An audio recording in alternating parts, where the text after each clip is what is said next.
July 3, 1944, 02:15 hours, 1500 feet over Normandy, France. Oberfeldwebel Klaus Hartmann, navigator aboard a Junkers Ju-88 night bomber targeting Allied fuel dumps near Caen, felt secure in the blackness. Cloud cover stretched solid to 18,000 feet, no moon, visibility zero beyond his cockpit glass.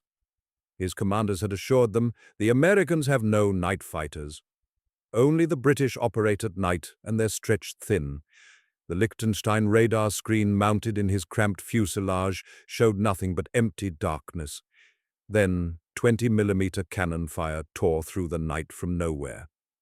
Hartmann's world exploded in tracer rounds and shrieking metal. The impossible was happening, an American fighter attacking through solid cloud cover without warning, without radar contact, hunting them like prey in pitch-black conditions. His pilot screamed evasive maneuvers. The dorsal gunner fired blindly into darkness. Flames erupted from the port engine. Through the cockpit glass, Hartmann glimpsed his wingman's aircraft, a Ju-88 just like theirs, erupt in an orange fireball, spinning toward the French countryside 15,000 feet below. The radar operator shouted impossible readings, multiple contacts closing fast, appearing from nowhere.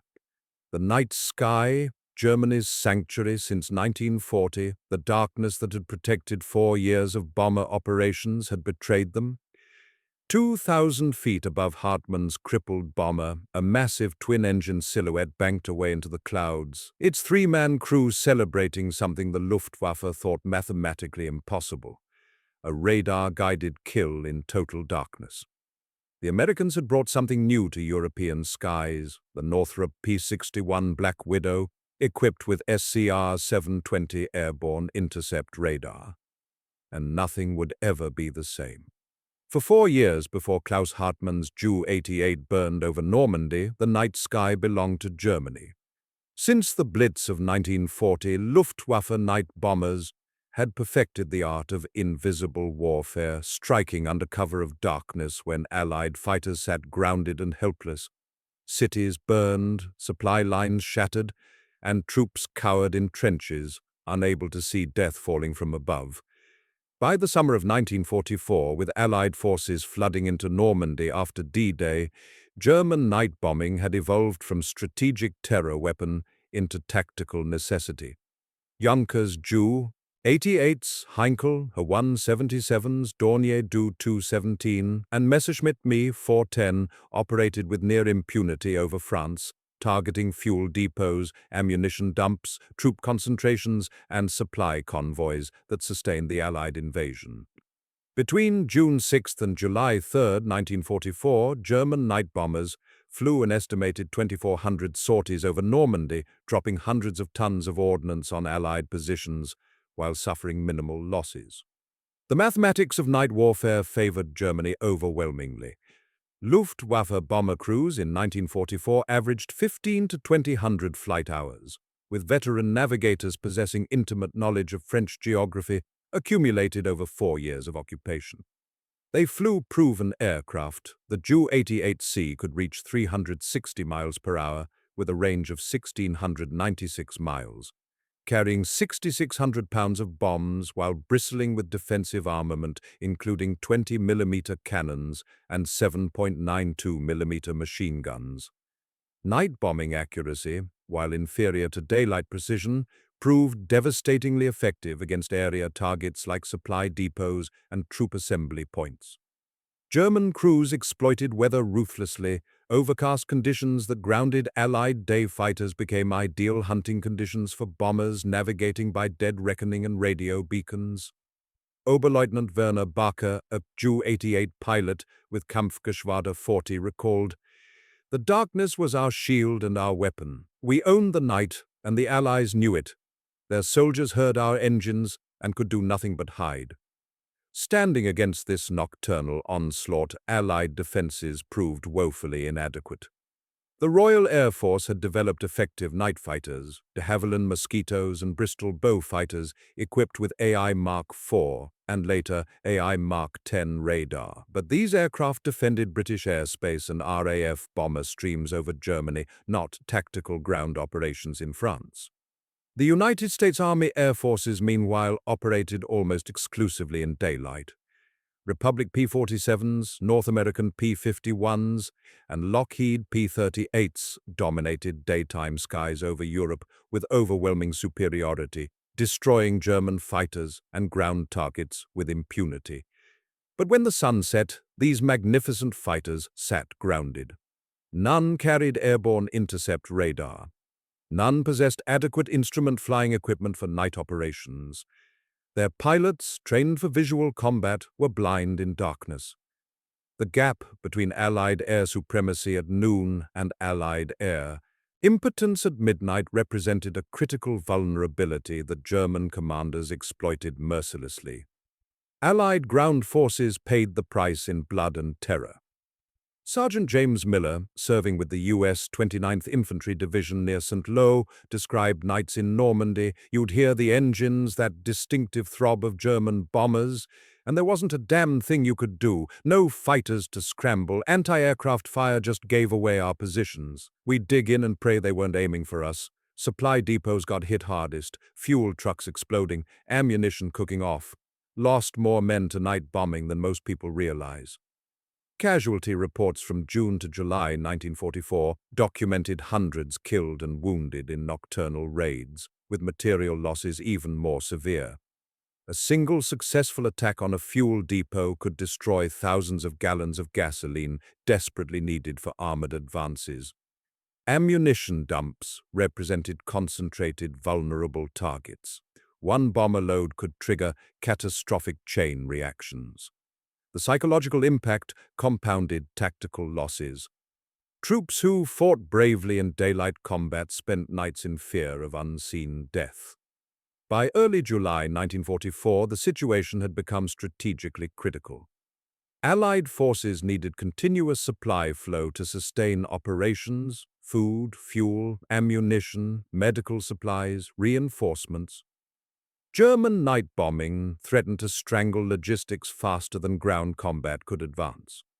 General Omar Bradley's staff calculated that if German interdiction rates continued, the planned breakout from Normandy, Operation Cobra, scheduled for late July, might fail from supply shortages before ground combat even began. The Allies desperately needed air superiority extended into darkness, 24-hour protection for the invasion that was reshaping Europe's future. But 5,700 miles away in Hawthorne, California, Northrop Aircraft Corporation had been working on precisely that solution since 1940.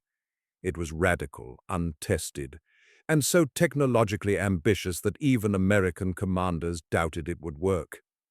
They called it the P-61 Black Widow, America's first purpose-built night fighter, equipped with SCR-720 airborne intercept radar capable of finding enemy aircraft in pitch-black conditions.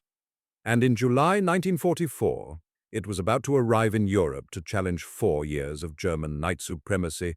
With American engineering, industrial might, and a three-man crew's courage, the Northrop P-61 Black Widow represented a revolution in aviation design, America's first aircraft conceived from the drawing board specifically as a night fighter. While European powers adapted day fighters or bombers for nocturnal work, Northrop engineer John K. Northrop and his team started with a clean sheet in 1940, designing around the requirements of darkness rather than compromising daylight capabilities. The result looked like nothing else in the sky, a massive twin-boom, twin-engine design with a central nacelle housing a three-man crew, spanning 66 feet of wingspan and stretching 49 feet long. Two Pratt & Whitney R2800-65 W-double-wasp radial engines, each producing 2,250 horsepower, pushed the Black Widow to 366 miles per hour at 20,000 feet, with a combat range exceeding 1,000 miles. The aircraft bristled with devastating firepower, 420mm Hispano M2 cannons mounted in a remotely controlled dorsal turret and 4.50 caliber Browning M2 machine guns in a ventral position capable of firing 80 rounds per second combined. Between May 1942's first flight and war's end, Northrop produced 706 P-61s, a modest number reflecting the aircraft's specialized role and complex construction. But the Black Widow's true revolutionary element sat in its nose, the SCR-720 Airborne Intercept Radar. Developed by MIT's Radiation Laboratory and manufactured by Western Electric and Bell Telephone Laboratories, the SCR-720 operated at 3,300 megacycles on a 9.1 centimeter wavelength, transmitting 70 kilowatt pulses 1,500 times per second through a 29-inch parabolic antenna that rotated 360 times per minute.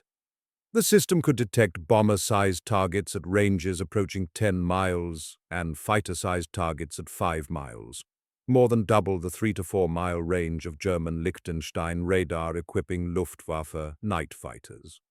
The radar scanned 150 degrees forward, 75 degrees either side of center line, and covered elevations from 30 degrees down to 50 degrees up, giving the radar operator a comprehensive picture of airspace ahead. Minimum detection range stood at approximately 300 feet, close enough for visual transition in moonlight or against clouds. The SCR-720 could function in multiple modes: airborne interception, beacon homing for navigation, and identification friend or foe integration to prevent fratricide. Where German and British radars of 1944 struggled with ground clutter and target loss during evasive maneuvers, the SCR-720's sophisticated range azimuth display allowed operators to maintain tracking through violent target movements. Operating this technological marvel required unprecedented crew coordination. The P-61's three-man crew, pilot, radar operator, and gunner functioned as a single organism or failed completely. The pilot, seated in the left position of the cockpit, flew instruments in darkness with no external visual references, trusting vectors from the radar operator completely while maintaining precise altitude, airspeed, and heading. His instrument panel included a smaller 3-inch radar repeater scope showing target position, though most pilots relied on verbal directions rather than dividing attention between instruments and scope. The radar operator, positioned behind and below the pilot in the central nacelle, operated the SCR-720's dual-scope display system, a 5-inch B-scope on the right showing range and bearing, and a 5-inch C-scope on the left displaying azimuth and elevation once a target was selected. The operator manipulated controls on the BC-1148A synchronizer to tune gain, select range scales, adjust antenna tilt, and maintain target tracking while verbally guiding the pilot through intercept geometry. The gunner, seated in a dorsal position behind the pilot, controlled the remotely operated turret with its 4 20mm cannons, provided rear security, and served as backup visual observer. Captain Robert Ferguson, a P-61 pilot with the 422nd Night Fighter Squadron, later wrote, "You lived or died by your crew. If your radar operator lost the target, the kill was gone, maybe forever. If your pilot didn't fly the vectors exactly, you'd never get within cannon range. And if the gunner didn't acquire visual contact to confirm friend versus foe, you might shoot down an RAF Mosquito. Trust was absolute, or you didn't survive." Thus, training P-61 crews required months of specialized instruction at the 481st Night Fighter Operational Training Group, where pilots accumulated 225 to 300 total flight hours, including extensive night flying, instrument procedures, and radar intercept practice. Radar operators spent hundreds of hours studying scope interpretation, intercept geometry, and electronic troubleshooting. The SCR-720's complexity meant repairs often required expertise approaching a master's degree in electrical engineering. Crews practiced ground-controlled interception coordination, where ground-based radar stations vectored night fighters toward enemy contacts until airborne radar acquired targets. They rehearsed the complete interception sequence repeatedly: vector reception, radar acquisition, closure geometry, visual identification, gunnery solution, and post-engagement procedures. Instrument flying dominated training. Pilots learned to trust instruments over spatial sensation, fighting disorientation that killed untrained aviators attempting night operations. The complexity showed in washout rates. Approximately 30% of night fighter candidates failed to complete training, unable to master either technical systems or psychological demands of blind flying. The P-61's sophistication came with operational challenges that plagued squadrons throughout the war. The SCR-720 radar, while technologically superior to anything else airborne in 1944, proved notoriously maintenance-intensive and environmentally sensitive. Vacuum tubes failed in humid tropical conditions. Antenna motors seized in cold European weather. Wave guides developed moisture condensation that degraded signal strength. Squadrons typically lacked personnel qualified to repair complex electronic components and suffered chronic spare parts shortages. A single faulty black box could ground an aircraft for days or weeks, awaiting replacement. The remote-controlled dorsal turret experienced mechanical reliability problems, with hydraulic systems, electrical drives, and gun feeds all vulnerable to combat damage or maintenance issues. Some squadrons removed the turret entirely, sacrificing firepower for reduced weight and complexity. The aircraft's size and weight made it less maneuverable than single-engine fighters, though this mattered little in night interceptions, where radar guidance and firepower trumped dogfighting agility. Fuel consumption from twin 2250 horsepower engines limited loiter time on patrol. Extended searches could leave crews calculating fuel margins nervously on the return flight. Yet, despite technical challenges, the P-61 Black Widow represented a capability gap so profound that German and Japanese forces possessed no effective counter. In June 1944, as the 422nd Night Fighter Squadron loaded their Black Widows aboard ships bound for England, Luftwaffe intelligence officers studied fragmentary reports about American night fighter deployment with growing concern. The reports seemed impossible: airborne radar with 10-mile range, 3-man crews, devastating firepower, unlimited fuel supply. German night bomber crews, confident after 4 years of nocturnal supremacy, dismissed the threat as Allied propaganda. Time 0.5's Oberfeldwebel Klaus Hartmann and thousands like him believed darkness would protect them as it always had. They were about to discover that American engineering, industrial capacity, and crew training had conquered the night sky and transformed the invisible into the hunted. While American factories rolled P-61 Black Widows off assembly lines with Swiss watch precision, the industrial and logistical foundations supporting them represented an even more decisive advantage, one that would determine outcomes before the first radar contact. The fuel flowing into P-61 fuel tanks told the story in octane numbers. American aviation gasoline in 1944 came in 2 grades, 100/130 octane as standard issue, and 150 grade for high-performance applications. These fuels allowed Pratt & Whitney R2800 engines to produce their full-rated 2250 horsepower at war emergency power settings, maintaining performance at altitude and delivering the speed necessary for intercept geometry. The supply proved unlimited. American petroleum refineries, protected by 2 oceans and untouched by enemy bombing, produced aviation gasoline in quantities that staggered comprehension. P-61 crews never worried about fuel quality, never calculated throttle settings to compensate for substandard octane, never faced mission cancellations because fuel shipments failed to arrive. Standing in crushing contrast, Luftwaffe bomber crews in summer 1944 flew on desperation.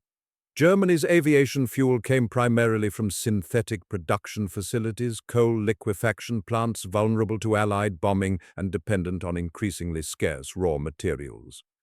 The standard B4 fuel carried an octane rating of just 87, later improved to 91/100, dramatically inferior to Allied grades.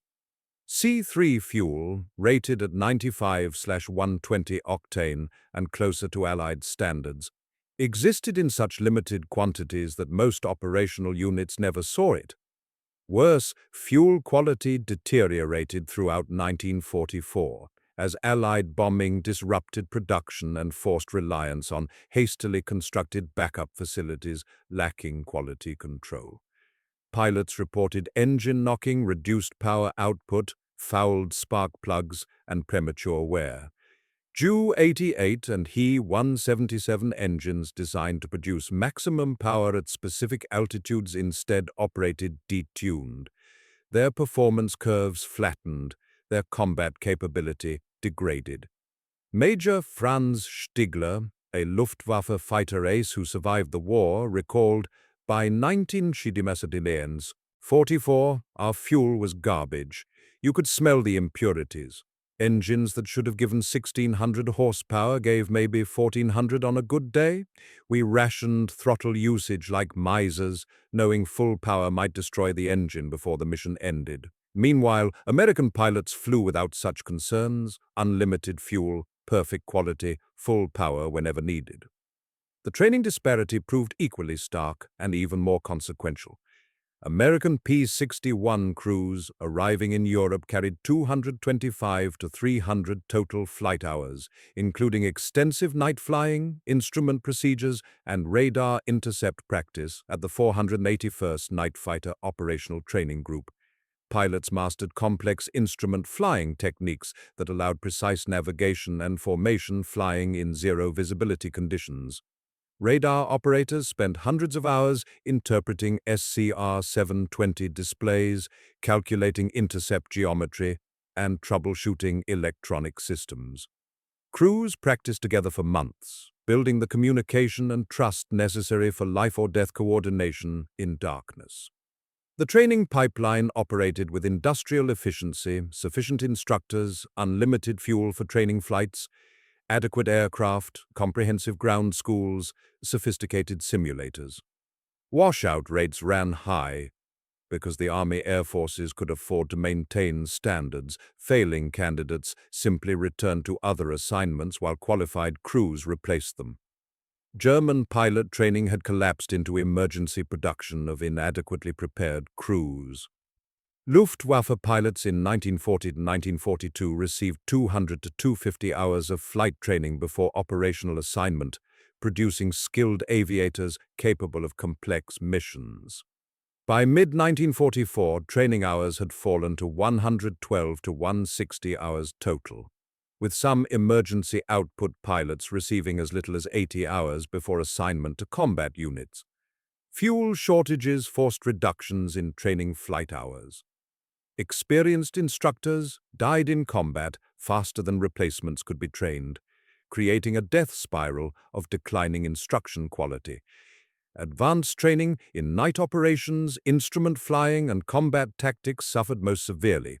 Training units focused on basic flight skills, leaving operational squadrons to teach combat techniques.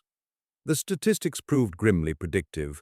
Pilots with under 150 hours training died at 3 times the rate of pilots with 200-plus hours. Oberleutnant Hans Berger, who served as a training instructor before, returning to combat in 1944, wrote bitterly, "We graduated boys who could barely fly straight and level. Night operations, instrument flying, advanced tactics, no time, no fuel, no instructors. They arrived at squadrons already dead. Combat just made it official. Compare this to American pilots arriving with hundreds of hours, every skill mastered, confidence earned through practice. We sent victims to slaughter while calling them warriors." The industrial mathematics sealed Germany's fate with cold arithmetic. Northrop produced 706 P-61 Black Widows between 1943 and war's end, a modest total reflecting the aircraft's specialized role and complex construction. But American industrial capacity meant every loss could be replaced immediately from stateside production or theater reserves. Component supply chains functioned flawlessly. Maintenance parts arrived on schedule. Replacement aircraft shipped across the Atlantic without delay. The 422nd and 425th Night Fighter Squadrons never faced equipment shortages that degraded operational capability. Damaged aircraft returned to service quickly. Lost aircraft were replaced within weeks. American industrial might combined with strategic immunity from enemy bombing created an inexhaustible supply system that treated 706 aircraft as merely the beginning of production capacity. Germany's aircraft production in 1944 showed impressive absolute numbers, approximately 1,500 night fighters of all types, including Bf-110G4, Ju-88G, He-219, and others rolled from factories despite relentless Allied bombing. But these numbers concealed catastrophic reality. Combat losses exceeded production. Quality control deteriorated as skilled workers were drafted for infantry.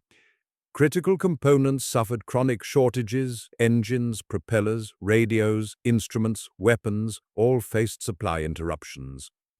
Allied bombing forced dispersal of production into smaller facilities, reducing efficiency and increasing defects. Maintenance parts became impossible to obtain. A failed radio could ground an aircraft for months. Replacement aircraft arrived with substandard equipment or incomplete systems. By summer 1944, Luftwaffe night bomber and fighter units reported operational readiness rates below 50%. Half the aircraft on paper couldn't fly combat missions due to maintenance issues, missing parts, or unrepaired damage. Time 0.5s. The war of attrition had become mathematically unwinnable. German losses exceeded replacement capacity, while American capacity exceeded losses by comfortable margins. The human mathematics proved most brutal. Germany couldn't replace experienced crews. Veteran navigators who knew French geography intimately, pilots with hundreds of combat hours, radio operators familiar with Allied procedures, when these men died, their knowledge died with them. Replacement crews arrived green, scared, inadequately trained, flying degraded aircraft on low-quality fuel with insufficient maintenance support against an enemy enjoying every possible advantage. Major Heinz Wolfgang Schnaufer, the Luftwaffe's highest-scoring night fighter ace with 121 victories, observed with characteristic German precision, "By July 1944, we faced not merely tactical defeat, but mathematical certainty. Our training produced pilots at half the American rate with half the hours. Our fuel burned at half the octane. Our production replaced half our losses. American advantages compounded. Their mediocre pilots flew superior aircraft with perfect support, while our excellent pilots flew degraded equipment with failing support. Courage became irrelevant when the equation admitted no solution. These disparities, fuel, training, production, support, created a battlefield where individual German skill and courage fought against systematic Allied superiority. The outcome was never in doubt.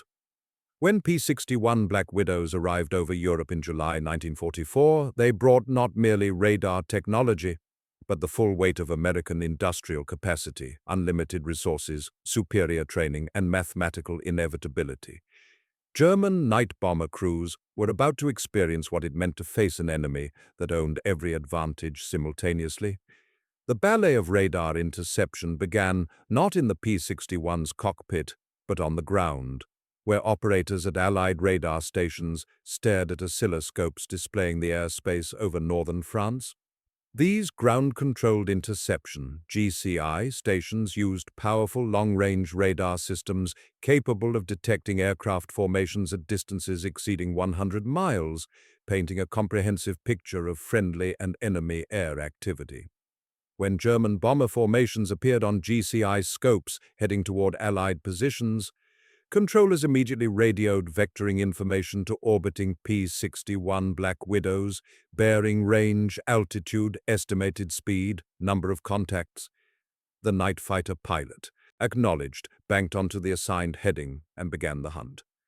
GCI controllers continuously updated vectors as both hunter and prey moved through three-dimensional space, calculating intercept geometry that would bring the P-61 within SCR-720 radar detection range, ideally positioning the night fighter behind and slightly below the target, exploiting the bomber's radar and visual blind spots.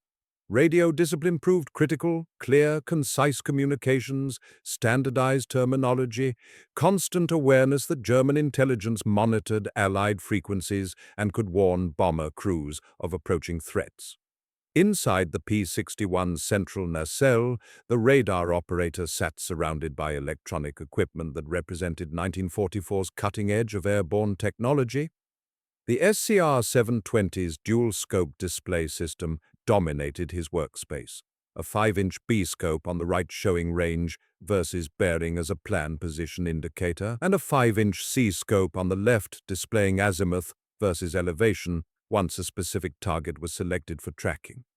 When GCI vectors brought the P-61 within approximately 10 miles of the target, the SCR-720's maximum detection range for bomber-sized aircraft, a PIP, appeared on the B-scope. The radar operator's voice cut through the intercom. "Contact bearing 035 degrees, range 8 miles, slightly above us." His hands manipulated controls on the BC-1148A synchronizer, adjusting gain to strengthen the signal, selecting appropriate range scales, tilting the antenna to maintain vertical tracking as geometry changed. The radar painted the target every 2 seconds as the antenna rotated, a blip that grew stronger as range decreased.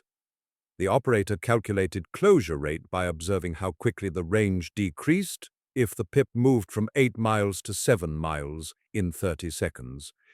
They were closing at 120 miles per hour, slow, requiring more throttle to overtake a bomber potentially making 280 miles per hour. He called corrections. Pilot, increase speed to 300 indicated. Target bearing now 033, range 6 miles, steady altitude. The pilot flew pure instruments in darkness, so complete that the aircraft's wings disappeared beyond the cockpit. His instrument panel glowed with phosphorescent dials, altimeter, airspeed indicator, artificial horizon, turn and bank indicator, vertical speed indicator, engine instruments. A smaller 3-inch radar repeater scope sat mounted on the panel, displaying a simplified version of the radar operator's B-scope, though most pilots ignored it, dividing. Attention between instruments and scope invited spatial disorientation and loss of aircraft control. Instead, the pilot trusted his radar operator's vectors completely, making heading corrections, altitude adjustments, and speed changes on verbal command alone while maintaining precise formation, flying without external references.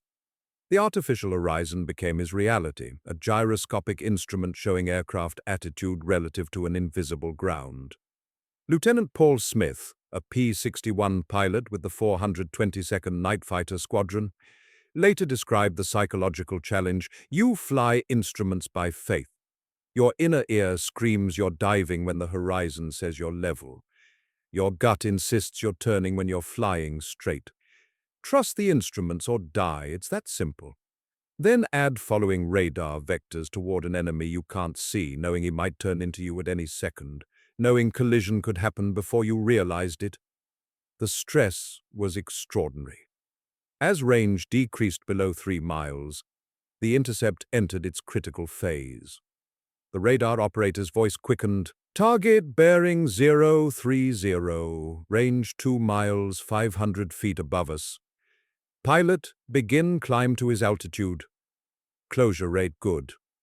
The P-61 nosed up gently, too aggressive, and the radar might lose contact in the altitude transition. The operator watched the elevation display on his C-scope, ensuring vertical alignment as they approached firing range. At 1 mile, he called, "Range 1 mile dead ahead, same altitude. Reduce closure speed or we'll overshoot." The pilot throttled back, slowing from 300 miles per hour to 250 miles per hour, allowing the target to remain ahead while closing the final distance. Range 3,000 feet.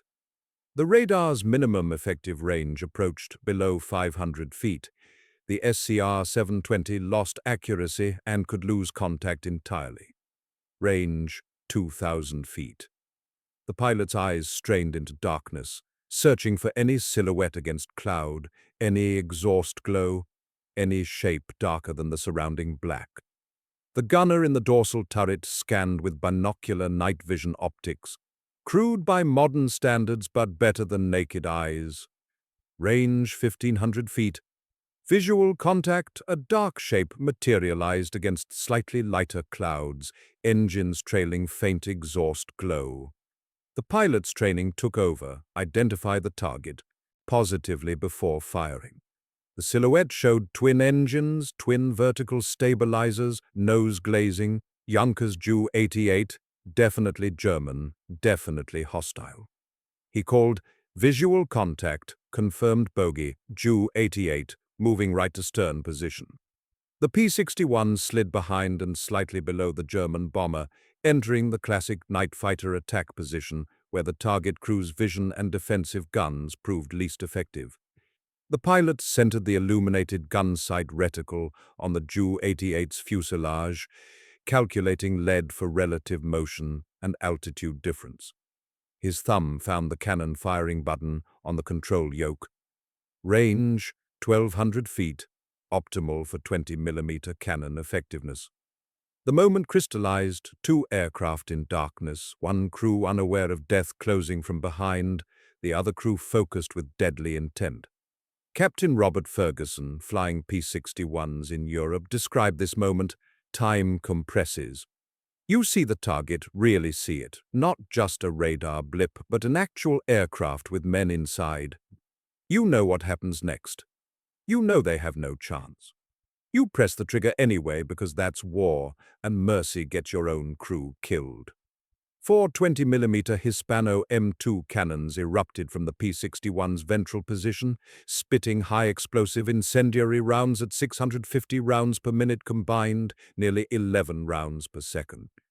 Tracer rounds drew brilliant lines through darkness, marking trajectories for the pilot's correction. Shells walked into the Ju-88's port wing and fuselage. Explosions rippled along the bomber's structure. Fuel tanks ignited. The German aircraft staggered, fire erupting from the wing root. The P-61 pilot released the trigger after a 3-second burst, approximately 33 rounds expended. The Ju-88 nosed down, burning intensely now, falling toward the French countryside below. No parachutes appeared, the crew likely killed in the initial burst or unable to escape the burning aircraft. The P-61 banked away, the pilot fighting the adrenaline surge, forcing himself to scan instruments for altitude and attitude, while the radar operator switched to search mode, looking for additional targets. The gunner watched the burning Ju-88 fall, counting seconds until impact, confirming the kill. But the intercept dance wasn't always flawless. Radar contacts could be lost if targets maneuvered violently or dove into ground clutter, returns from terrain that overwhelmed bomber signatures. Weather affected radar performance, heavy rain, snow, and turbulence degraded detection ranges and made scope interpretation difficult. Equipment failures happened routinely, vacuum tubes burned out, antenna motors seized, radar receivers drifted off frequency, requiring in-flight troubleshooting or mission abortion. Friendly fire remained a constant threat. Allied bombers returning from missions, RAF night fighters on patrol, even other P-61s operated in the same airspace, and radar couldn't distinguish friend from foe without visual confirmation.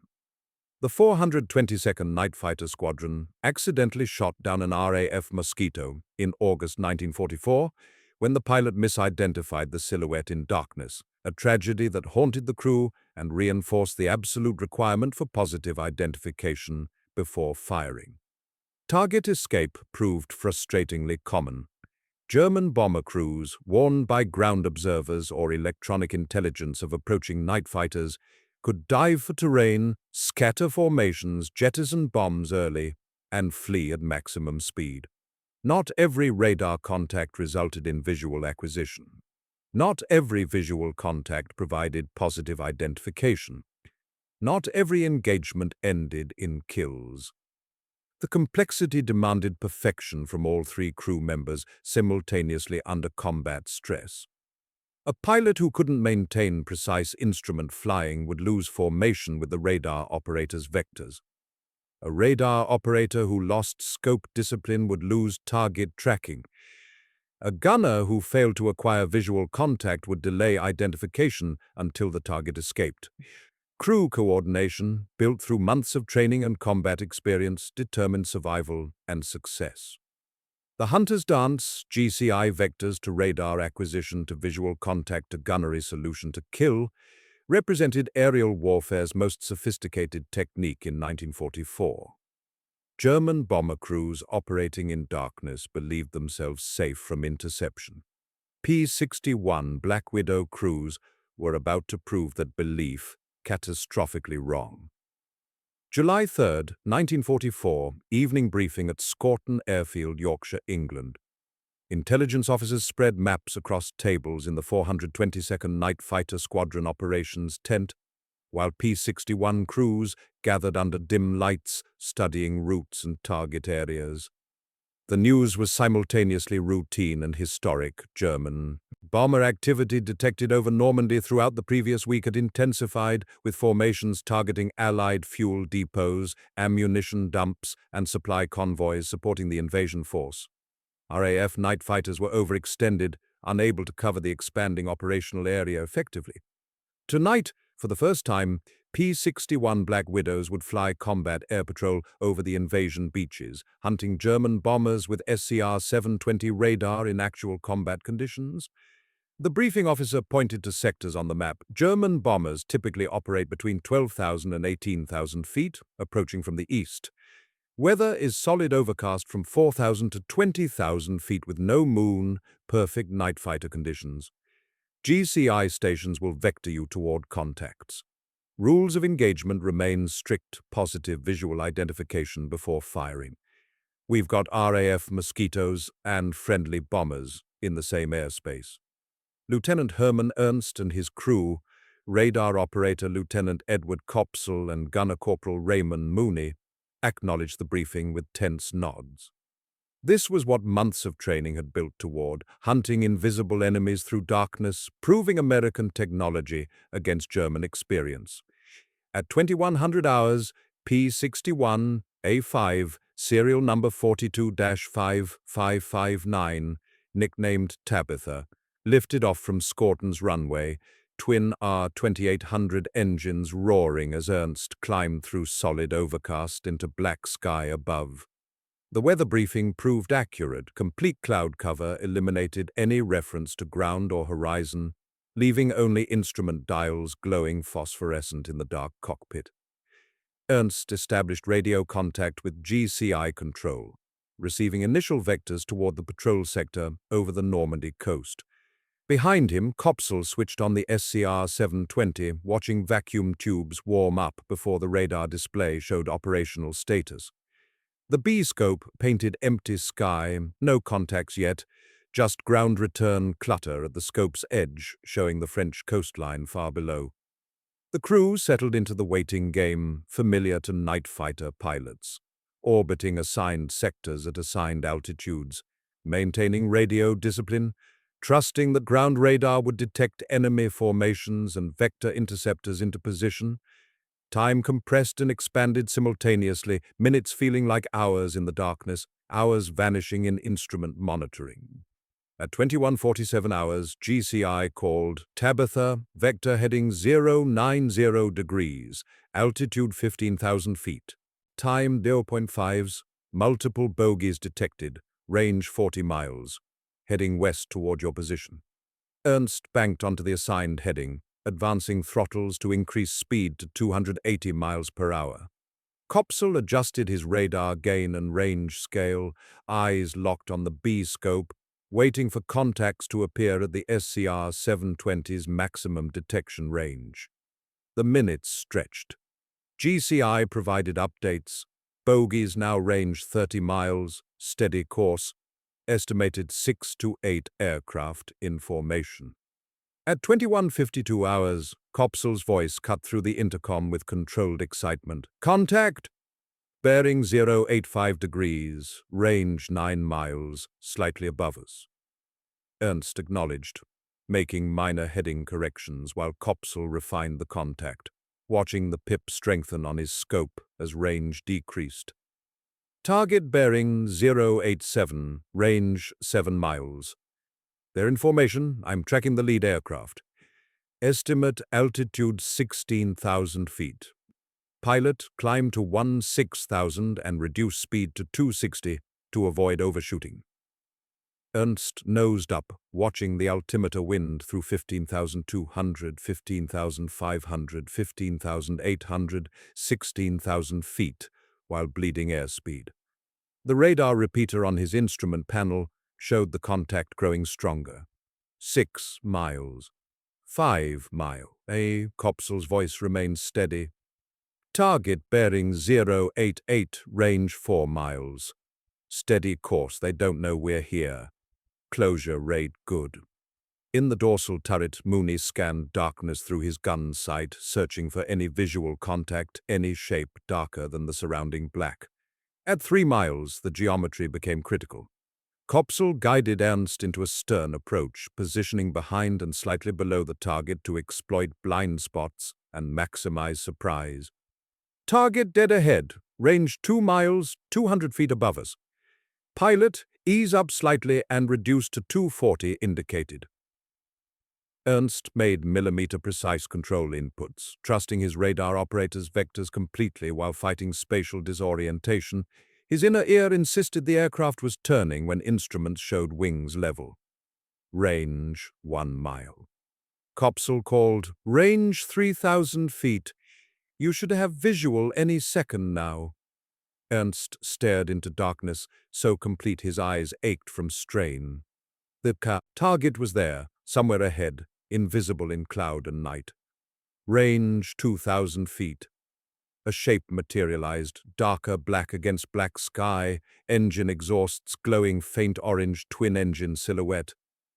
Ernst's training took over, identify before firing. The shape showed twin engines, twin vertical stabilizers, glazed nose section, Junkers Ju-88 German bomber, confirmed hostile. His thumb found the cannon firing button. Range 1,200 feet. He centered the gun sight reticle on the Ju-88's fuselage between the engines. Time crystallized into a single instant. 2 aircraft in darkness, 1 crew unaware of death closing from behind, the other focused with lethal intent. Ernst pressed the trigger.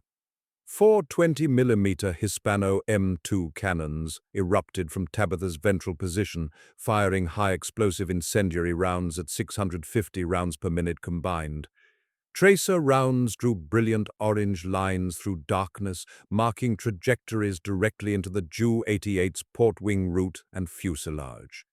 The German bomber staggered as explosions rippled along its structure. Fuel ignited, a flower of orange flame blooming against black sky. The Ju-88's port engine tore loose from its mounting, tumbling away into darkness, trailing fire. The bomber nosed down violently, completely engulfed now, spinning toward the French countryside 16,000 feet below. Ernst released the trigger after a 4-second burst, approximately 44 rounds expended from 200 rounds per gun loaded. No parachutes appeared. The Ju-88 fell burning, illuminating clouds briefly before disappearing. Mooney's voice came through the intercom, professional despite the adrenaline. Kill confirmed. No shoots observed. Kopsel switched his radar to search mode, scanning for additional targets. The remaining German bombers in the formation had scattered, radar contacts breaking in multiple directions, jettisoning bombs early, fleeing at maximum speed. The hunters had become the hunted, and the psychological shock rippled through the German formation instantly. In the darkness below, Oberfeldwebel Klaus Hartmann's Ju-88, flying 2,000 feet behind the lead aircraft, lurched violently as his pilot threw the bomber into evasive maneuvers. Hartmann had seen his formation leader explode without warning. No radar contact, no visual acquisition, just sudden cannon. Fire from nowhere, followed by catastrophic destruction. The impossible was happening. An American night fighter equipped with radar had executed a perfect interception through solid cloud cover in pitch-black conditions. His radio filled with panicked transmissions, crews reporting contacts, losses, evasive maneuvers. The bomber streams scattered like startled birds. Hartmann's pilot dove for lower altitude, jettisoned the bomb load over empty countryside, and turned east at maximum speed toward German-held territory. The darkness that had protected them for 4 years had betrayed them completely. As they fled toward safety, Hartmann understood with cold certainty that everything had changed. The Americans possessed operational night fighters with superior radar. German night bombing over Allied positions would never again be safe. Word would spread through Luftwaffe bomber units. American Black Widows, hunted in darkness, killed without warning, turned night from sanctuary into death trap. By dawn July 4, 1944, the 422nd Night Fighter Squadron's P-61s had flown 6 combat sorties, engaging German bombers on 3 separate intercepts and scoring 2 confirmed kills plus 2 probables. Ernst and his crew landed at 02:15 hours, exhausted and exhilarated, taxiing Tabitha to the hard stand where ground crews swarmed to inspect the aircraft and reload cannons. In the debriefing tent, intelligence officers recorded every detail: radar performance, intercept geometry, target identification, gunnery solutions, German reactions. The reports confirmed what testing had promised. SCR-720 radar worked in combat, crew coordination proved effective, P-61 firepower was devastating, and German bombers had no effective counter to radar-guided interception in darkness. Within 48 hours, German night bomber sortie rates over Normandy dropped by 30%, not primarily from losses, which remained relatively light, but from psychological impact. Luftwaffe crews who had operated with confidence for 4 years now faced invisible hunters equipped with technology that made darkness transparent. Mission effectiveness plummeted as bomber crews jettisoned loads early, aborted runs, and avoided contested airspace. The strategic implications rippled outward. Allied supply lines received 24-hour protection. Logistics flowed uninterrupted. Operation Cobra's breakout from Normandy proceeded on schedule with fuel and ammunition reserves intact. The night sky had changed ownership, and the mathematics of aerial warfare had shifted irreversibly toward Allied dominance. The weeks following July 3, 1944, revealed the true scale of what had changed over Normandy. The 422nd Night Fighter Squadron's P-61 Black Widows flew continuous combat air patrols, logging mission after mission with steadily mounting success. German bomber formations that once operated with confidence now scattered at the first hint of American radar-equipped interceptors. Sortie rates plummeted, not primarily from unsustainable losses, but from psychological collapse. Luftwaffe bomber crews who survived encounters with P-61s returned to bases with tales of invisible hunters striking from pitch-black darkness without warning, cannon fire erupting from nowhere, aircraft exploding before defensive gunners could even locate the attacker. Intelligence officers documented the pattern. German night bombing effectiveness over Allied positions dropped 40% within 2 weeks of P-61 combat debut, then declined further as word spread through bomber units that darkness no longer provided protection. By late July, German nocturnal operations over Normandy had become desperately cautious. Shorter penetrations, higher abort rates, reduced bomb loads jettisoned early, constant evasive maneuvering that sacrificed accuracy for survival.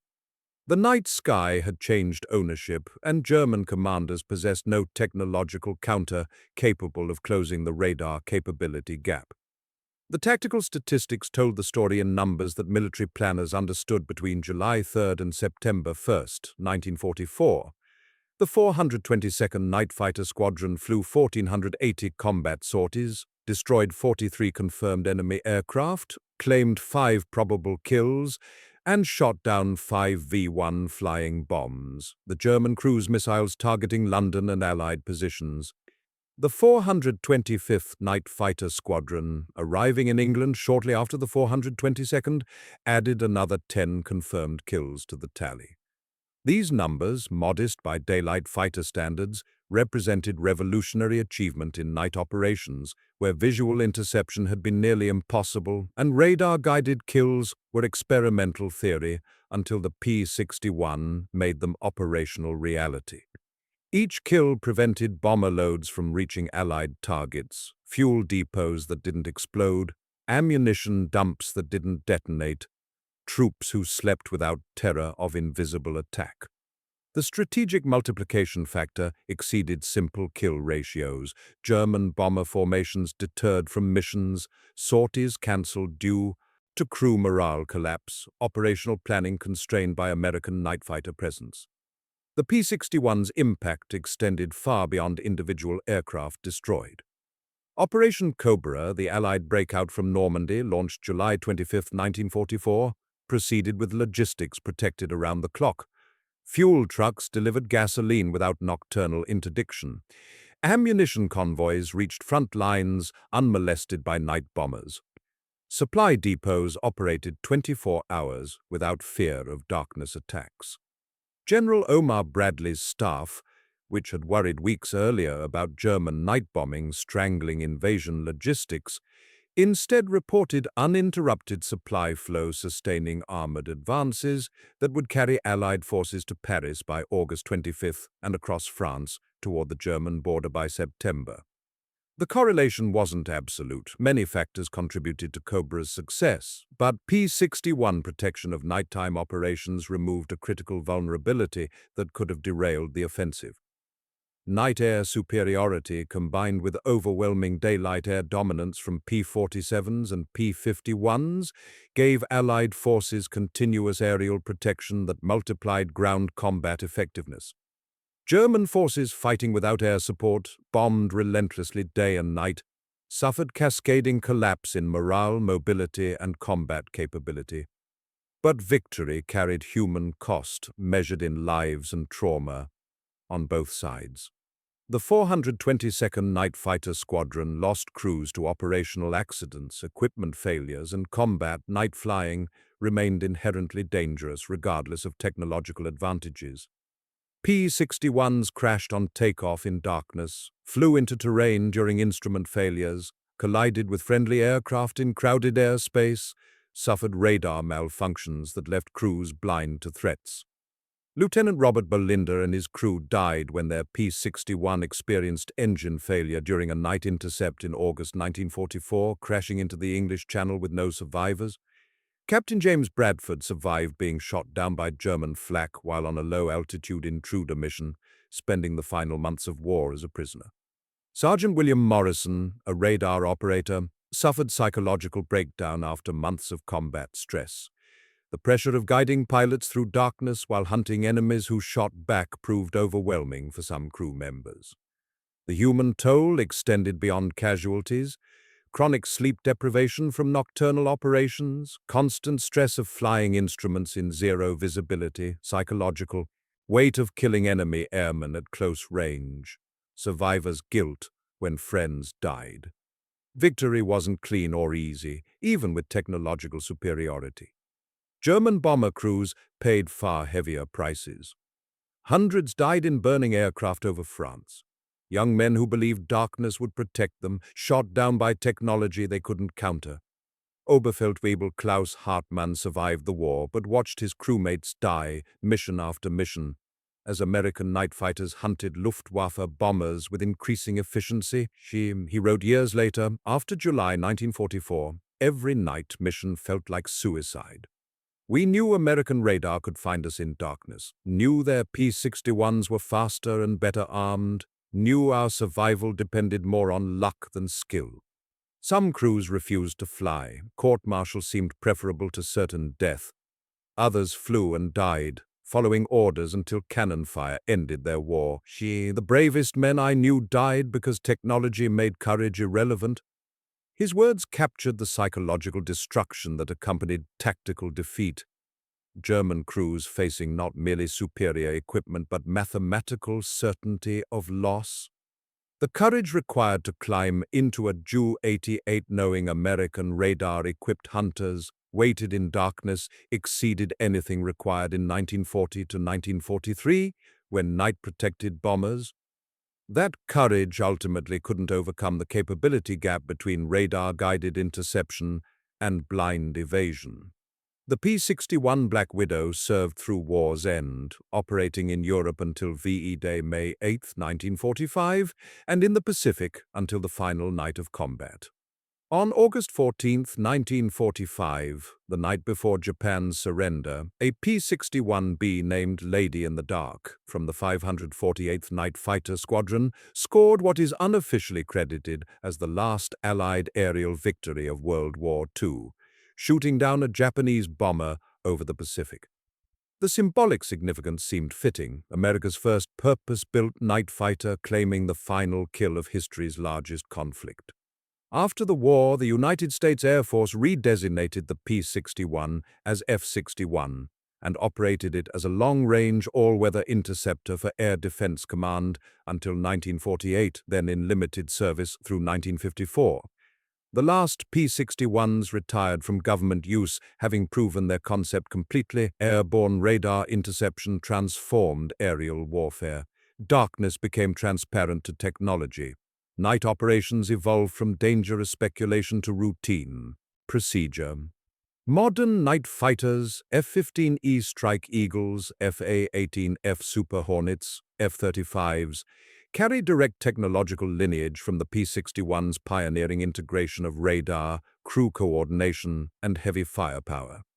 Today, only 4 P-61 Black Widows survive in museums.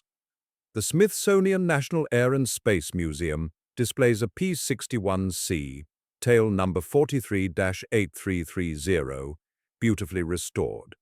Its SCR-720 radar housing visible in the distinctive nose, its twin booms and central nacelle showing the radical design that once ruled the night sky. The Mid-Atlantic Air Museum in Reading, Pennsylvania, painstakingly restores another P-61 Moonlight Serenade, with the goal of eventual return to flight status.